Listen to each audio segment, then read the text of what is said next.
So for those of you who have been watching, and I'm sure a lot of you have, the Freedom Flotillas are getting picked off left and right, and it shouldn't surprise anybody that this situation is getting more and more dire by the minute.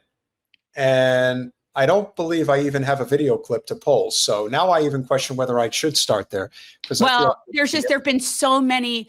I feel like for anybody following people on the flotilla, like, so I'm following, I don't even know, like maybe a dozen different people on different boats in the flotilla. So I've been seeing all the updates that have come through up until them being intercepted last night.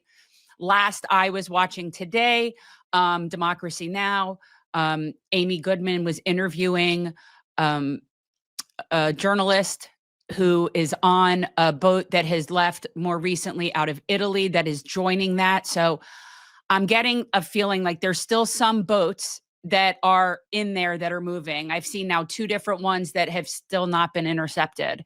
But that's the most recent information that I have, unless somebody else has new. So I'm not sure what video we want to show of them being intercepted. I feel like we've seen that before. We know how the IOF commandos just come on a boat in violation of international law, mind you. It's completely illegal. These people were in international waters, and they were just abducted and kidnapped by Israel. That's what just happened. 400, somewhere between 400 and 500 people from 43 different countries. Yeah, but then again, you really have to ask yourself: are they going to allow a single boat to get there, and what type of help are they receiving that we're not fully aware of at this point? Well, I don't know, but I know that the flotilla and the people that coordinate that, the people that are in Athens that are part of the coordination team, or the people that have been kidnapped, they're not threatened. They're not scared. They're going to keep doing this over and over and over again. And the thing is, it is sort of like whack-a-mole to some extent, but think about it this way. Every ounce of resources, the size of Israel is pretty small. Their military is flailing. They're seeing more casualties than they've probably seen since like 71 or, somewhere in the 70s. Like, seriously, we're not hearing that because we're not allowed to hear that, but that's what's happening. So all of these are now taking up resources. Every single one of these interceptions has taken away resources from an already completely stretched and, I think defeated military. And they are on too many fronts. They're using up not only that, but the amount of weapons and ammo and the stuff that we provide. And there's a finite amount. And the more resources that are wasted by them, that's part of it. So no, the flotillas are not going to stop. It's not going to stop. No, when somebody says that, well, if you're going to come with 40, why don't you come with 200 next time? And then eventually they are going to break through. That's the thing. Yeah, no, that's definitely a difference. Colin, please queue up what I sent you. But from 1 at a time to somewhere between 40 and 50 is pretty big step. So who's to say? And since the interception, there have been a whole bunch of boats taking off from Turkey, I believe Italy, that are in solidarity. Now, how far they go, I don't know, but there are still a few boats that are technically part of the flotilla that have not been intercepted. Yeah, but I am not convinced that any of them are going to make it to the beachhead at this point. They have basically assembled their entire naval operation to just intercept all of these boats. Okay, so what does that mean? That's what they're spending their time doing. Good. Yeah. Good. That gives places like Yemen an opportunity. It gives, when they're distracted, they're not doing whatever they're doing. Let them burn their resources and go through deployments and soldiers and all. Let them do that. You got something from Iran here.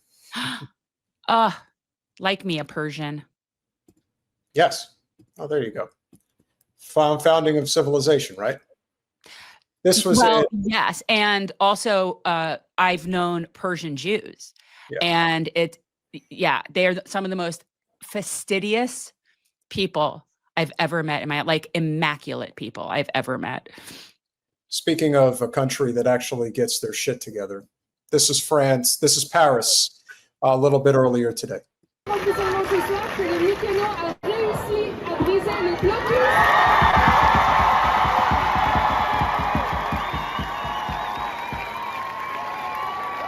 How many cities? I think like a whole bunch of cities had major action. Yes.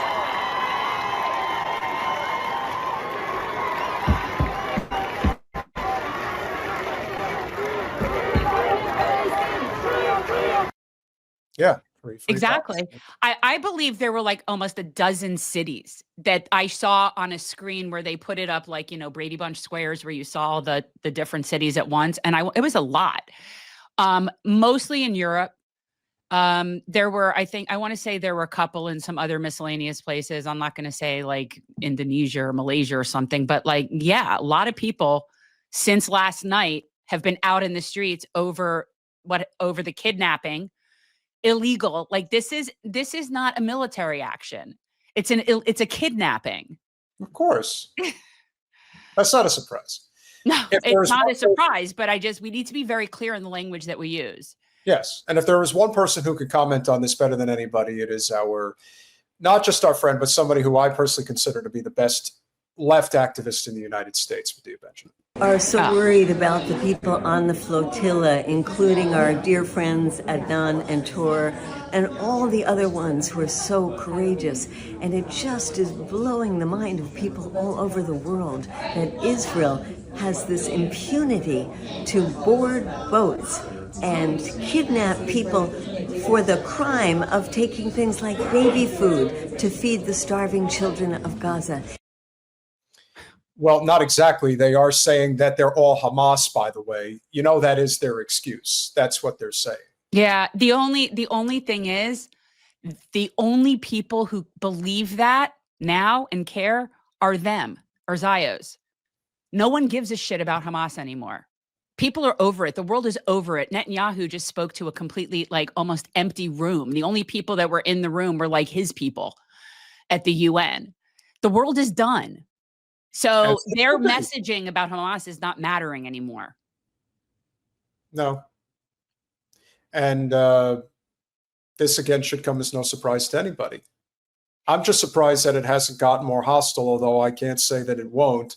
If any of the flotillas are able to make it to the beachhead, that will be the defining moment, because then you'll see just how far they're willing to go, regardless of who's on those ships. So far. Oh, I'm sorry. Go ahead. You want to play it? Yeah. Go ahead. No, play it. It's okay.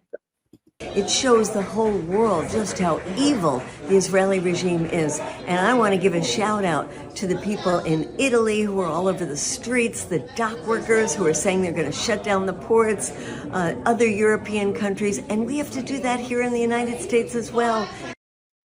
You're asking for quite a bit if you think that this country's going to do anything of the sort. No, not at this level. We don't have that.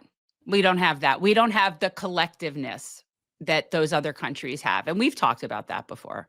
You know, a lot of times we are very individualistic. We are every man for himself.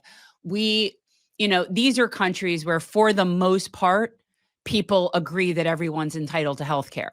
Like for the most part, like that's just like, so, even they're conservative people in these places. So I'm just saying, like, we're so far off from the collective nature of so many of these countries. And that is what I think really keeps us from getting to this point. I definitely agree. Because we are the #1 supporters of this evil regime. So let's get out there and demand the protection of the flotilla and demand that humanitarian aid be flooding into Gaza and demand an end to the genocide. To me, the fact that she maintains her cool and is so pleasant despite like what she deals with every day is amazing. It's amazing. Well, considering her age and the fact that she was a Vietnam War protester, it should come as no surprise to anybody. Right. When people crap on her, it's infuriating. It's infuriating. She's been fighting the fight since Vietnam. Well, it's not just that. It's the fact that she actually puts her money where her mouth is. There's a lot of people that have very big opinions about a lot of important topics, but Medea's put her body. She puts her body on the line. I've seen her get carried out sideways, like as part of a Broadway performance looking thing by like 4 men carrying her out of her room. I mean, she's fierce. She is fierce. I know. I love her.